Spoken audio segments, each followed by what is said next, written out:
ሰነፍ ስለሆነን እኮ አይደለም ውጤታማ የማንሆን ነው፣ በማንፈልጋቸው ስራዎች ውስጥ ተዘፍቀን እንጂ። ሁላችንም ስራዎችን ቢዚ መሆን እንፈልጋለን፣ ፕሮዳክቲቭ መሆን እንፈልጋለን። ነገር ግን እንዴት የሚለው ቃል አናውቀውም። ብዙ ስራ መስራትህን ቢዚ መሆንህንም ውጤታማና ስኬታማ አያደርግም። ግን ውጤታማና ስኬታማ የምትሆንበት መንገድ አንድ ነገር አለ። አንድ ብቻ ትኩረት ማድረግ። ይህንን አንድ ነገር ትኩረት ማድረግ የምትችለው ይህንን መጽሐፍ ማንበብህና አፕላይ ማድረግ ነው። ይህንን መጽሐፍ The One Thing ይባላል። በጌሪ ኬለርና በጄይ ሃንሰን የተጻፈ መጽሐፍ ነው። ግን ይህንን መጽሐፍ ማንበብ የማትችለው አጠር አድርጌ ላቀርብልህ። ይህንን መጽሐፍ የሚጠቅምህ በሪሌሽንሽፕህ ይሆናል፣ በራስህ ይሆናል። በአንድ ትኩረት አድርገህ እንድትሰራ ይረዳሃል።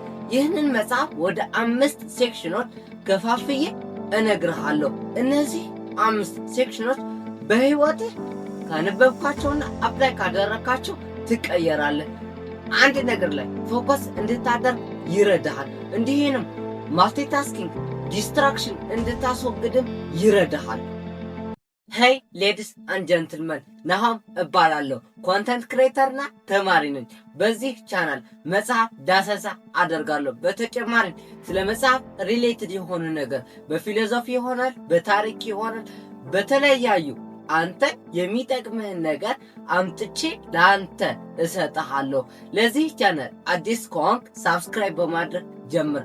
አዳዲስ ቪዲዮዎች እንዲደርስህ ደወሏን መጫኑ እንዳትረሳ። የመጀመሪያው ሴክሽን ከዚህ መጽሐፍ መማር ያለብህ The Power of One Thing፣ በአንድ ትኩረትህን ምን ያህል ኃይል ይሰጥሃል።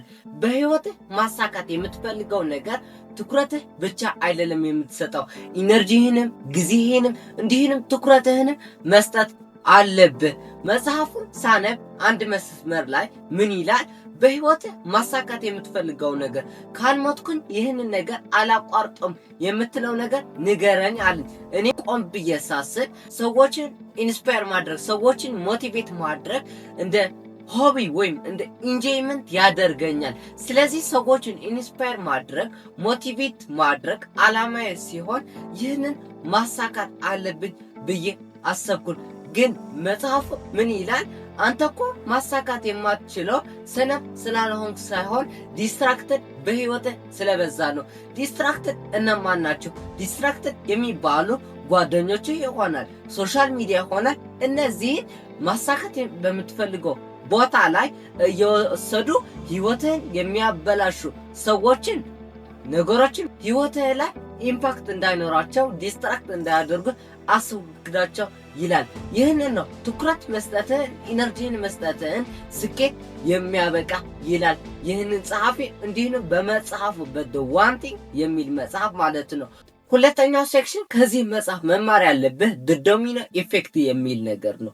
ማሳካት የምትፈልገው ነገር መሆን የምትፈልግበት ቦታ እንድትደርስ አሁን የምትሰራቸው ስራዎችን ኢፌክት ያደርጋቸዋል ማለት ነው። The Domino Effect ማለት አሁን በትንሽ መጀመርህን እዛ ጋር ላይ እንድትደርስ ያደርግሃል። ለምሳሌ አንድ ህንፃ ለመደየብ የምትፈልግ ከሆንክ የመጀመሪያውን ደረጃ መደየብ አለብህ። ስለዚህ The Domino Effect ማለት ማሳካት የምትፈልገው ነገር የመጀመሪያውን ስራ መጀመር አለብህ። ይህንን ካልሰራክ ወይም the foundation ከሌለ ምንም ስኬት ማግኘት አትችልም ወይም ውጤታማ መሆን አትችልም ይለናል ይህ ጸሐፊ። ስለዚህ ማወቅ ያለብህ የምትፈልገው ነገር፣ ማሳካት የምትፈልገው ነገር፣ ውጤታማ መሆን የምትፈልግበት ነገር የመጀመሪያው ነገር ድርጊት አሁን መጀመር ብቻ ነው ይላል ይህን ጸሐፊ። ሶስተኛው ሴክሽን ከዚህ መጽሐፍ መማር ያለብህ ታይም ብሎኪንግ ነው።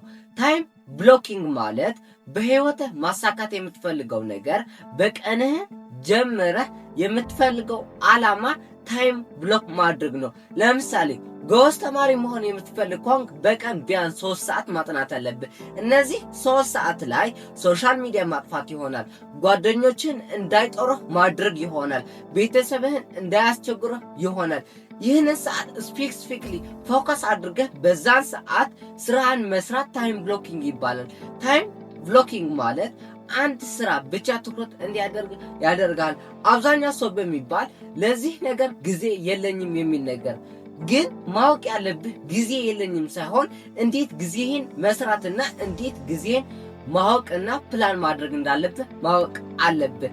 ፕላን ማድረግ የሚጠቅምህ በዛን ዲድላይን አውጥተህ ስራን እንድትጨርስ ማጥናትህን እንድትጨርስ ይረዳሃል። ማወቅ ያለብህ ታይም ብሎኪንግ ማድረግ አለብህ። እንደ ኢለን መስክ የመሳሰሉ ሰዎችን ውጤታማ እንዲሆኑ ታይም ብሎኪንግ ይጠቀማሉ። ስለዚህ ይህንን መጽሐፍ the blocking time ይጠቀማሉ ወይም ይጠቅማቸዋል። አራተኛው ሴክሽን ከዚህ መጽሐፍ መማር ያለብህ ሲስተምህን መገንባት ወይም ሩቲንህን መገንባት። ሲስተም መገንባት ማለት በህይወት ማድረግ ያለብህ በየቀኑ ማድረግ ያለብህ ማወቅና ሩቲን መስራት አለብህ። ሞቲቬሽን ፌድ ያደርጋል ይላል ይህንን ጸሐፊ። ምን ማለት ነው? ሞቲቬሽን ሁሉ ጊዜ ሞቲቬሽን የምትሰማ ከሆነ የምትፈልገው ማሳካትህን እንደ ህልም ወይም እንደ ቅዠት ሆኖ ይቀራል ይላል።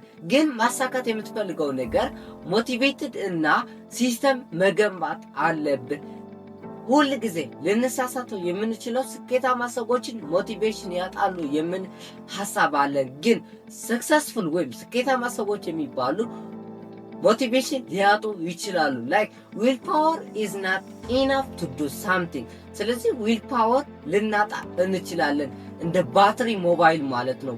ሞባይል ባትሪ ሊያጣ ወይም ሊጨርስ ይችላል። ስለዚህ የእናንተ ፓወር ወይም የእናንተ ዊል ፓወር መጨረስ ይችላል። ሞቲቬሽናቸው ማጣት ትችላላችሁ። ግን ሲስተማችሁ ከተከላችሁ ወይም ሲስተማችሁ ከተከተላችሁ ማሳካት የሚችልበት ነገር ማሳካት ትችላላችሁ ማለት ነው።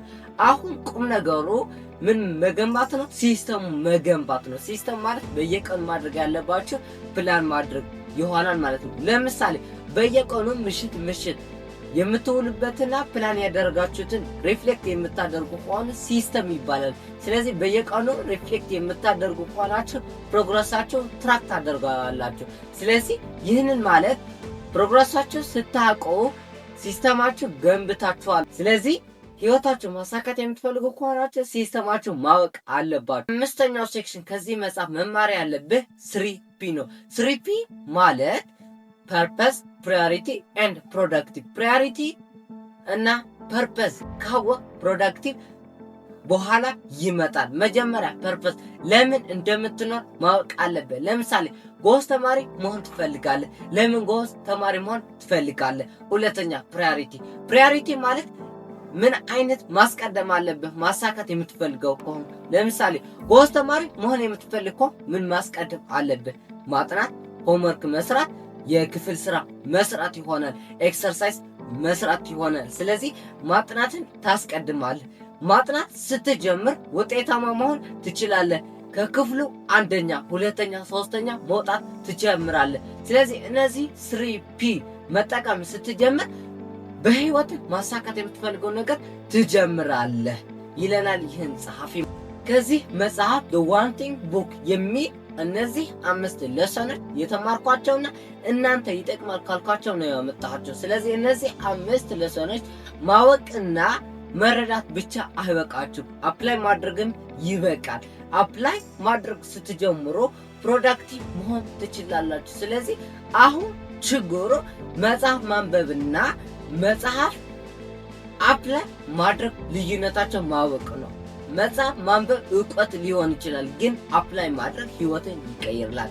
ይህንን ይመስላል መጽሐፍ። በድጋሚ ይህንን ቪዲዮ ከወደዳችሁ ላይክ አድርጉ። ይህንን ቻናል እንዲያድግ ከፈለጋችሁ ሳብስክራይብ አድርጉ። ሰላም ለሁላችሁ።